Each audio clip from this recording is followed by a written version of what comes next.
My first video showed, I guess, the very first iteration of my workshop, and then showed me progress to my second iteration, and now it's time for the third iteration.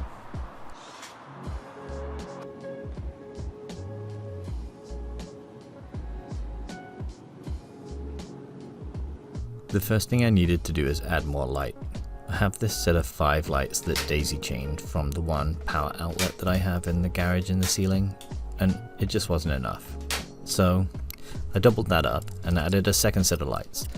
So now I have 10. Next, I needed to clean out this one area to the right of my workshop. It was just accumulating sawdust, junk, and scrap pieces of wood. It felt like a wasted space, given that I could use it for storing offcuts in a more organized manner. As you can see, I ran to Home Depot, which is honestly one of my favorite things to do on a Saturday night these days. And I picked up some of this construction grade pine, 8 lengths. Actually, make that 10 lengths of 2x4s.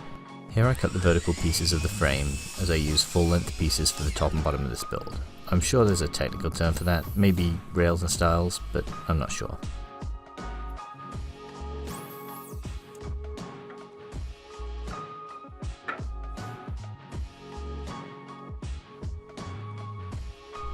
And because this is shop furniture, it doesn't have to bear all that much weight, so I decided I was going to use pocket holes to connect all of the joints. I have this cool little pocket hole jig from Craig that I just clamp onto the end. I set it to the thickness of the material that I'm using, and then I use the provided drill bit and make the pocket holes.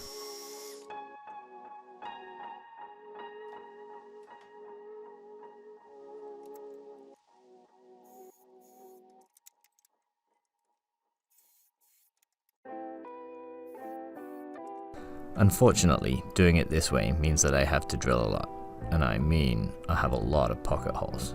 And just when I thought I'd finished with some of the pocket holes, I had to drill some more.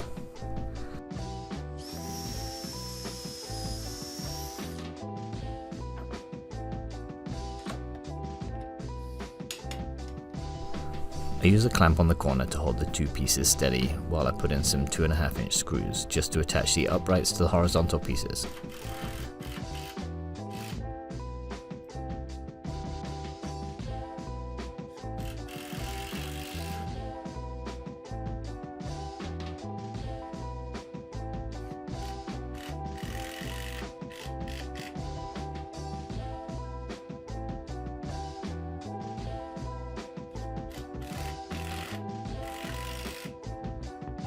And you'll be surprised to see yet even more pocket holes.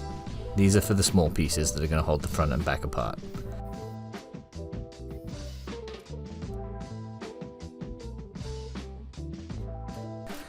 This storage area slash worktop is only about 12 inches deep, so I had to cut, I think it was like 9 or 10 9-inch pieces of the 2x4. I then attach these using a long clamp to hold them in place because pocket holes have a tendency to slip while screwing them in.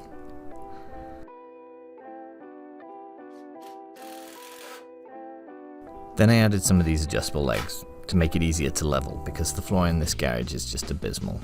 I had the feet left over from the main workbench project.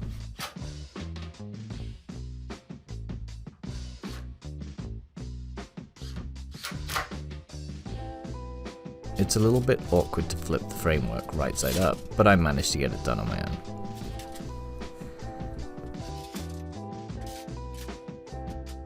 I then added 2 stretchers, I guess you can call them that, to the existing wall.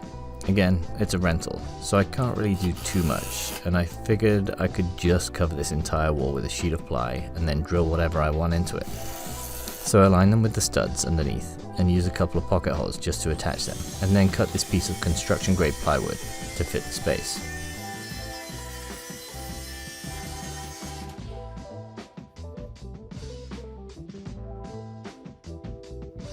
Then I use the jigsaw to cut it around the heating pipe that dangles down in the garage. And of course, my camera just cannot figure out what to focus on here.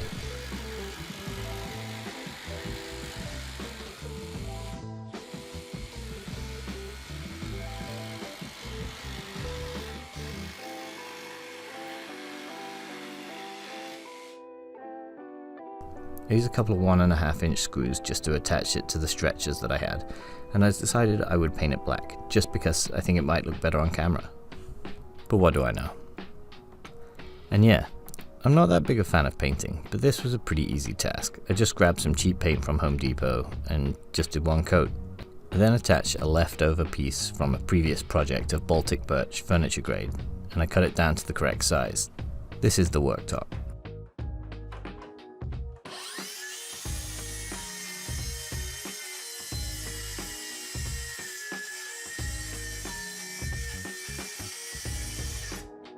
I then take some scraps from the backboard and cut them to make a shelf on one side of the workbench.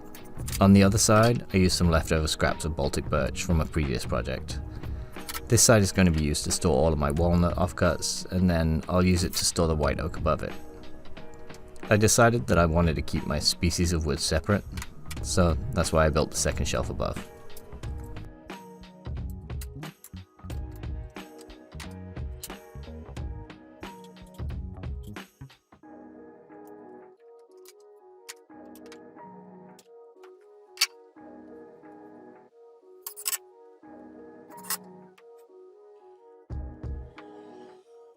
Here I'm making a saw holder that I can mount on the wall.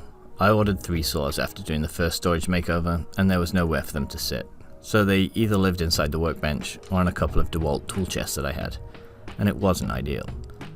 So I figured this would be the perfect opportunity to add a little bit of storage specific to them, making them easy to access at any time.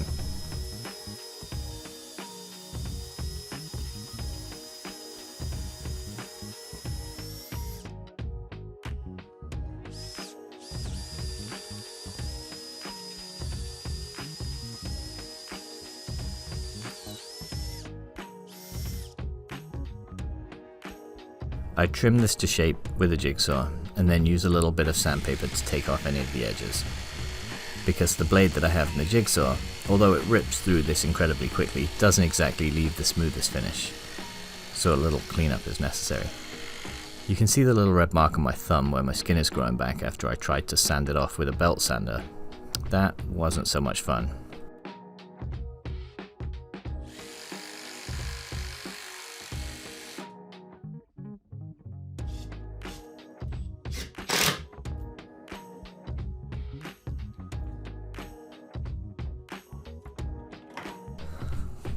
I wish that saw hung perfectly straight. I'll play around with it. I'll figure out how to get that to hang straight up. And here are the 3 saws that I use the most.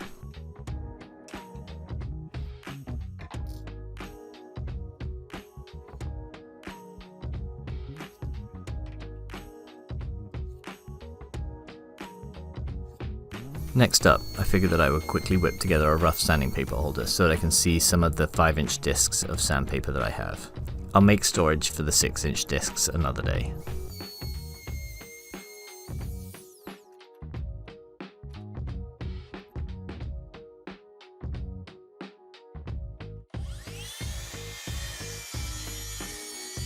I quickly whip up the sandpaper holder using some offcuts of furniture grade Baltic birch that I had from a previous project. I also had this 1/4-inch birch backboard from a long time ago that may even have come from California. I'm not sure. And I used that for the shelves to hold the sandpaper and as a backer to keep the sandpaper storage square. Because this is just a piece of shop furniture, I decided to use some glue and brad nails.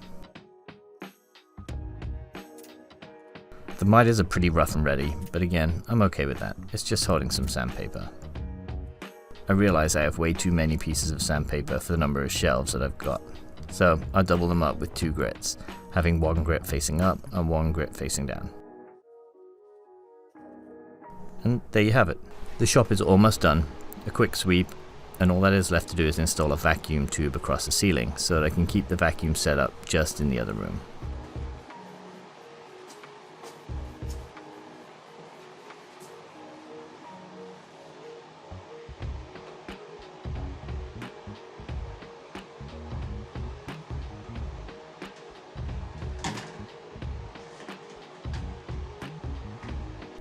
There's just enough room for me to keep the vacuum and the dust cyclone behind the wall where the clamps are kept. So I cut a bunch of these fabric pieces that I'm going to staple to the ceiling to hold the vacuum pipe in place.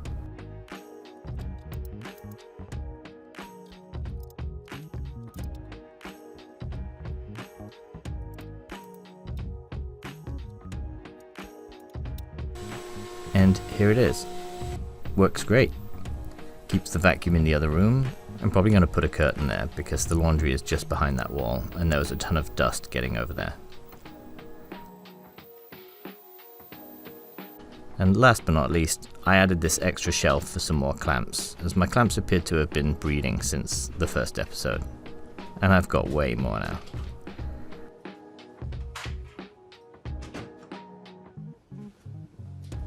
And one last look at the finished shot, or finish for now, until the next upgrade that is. Peace.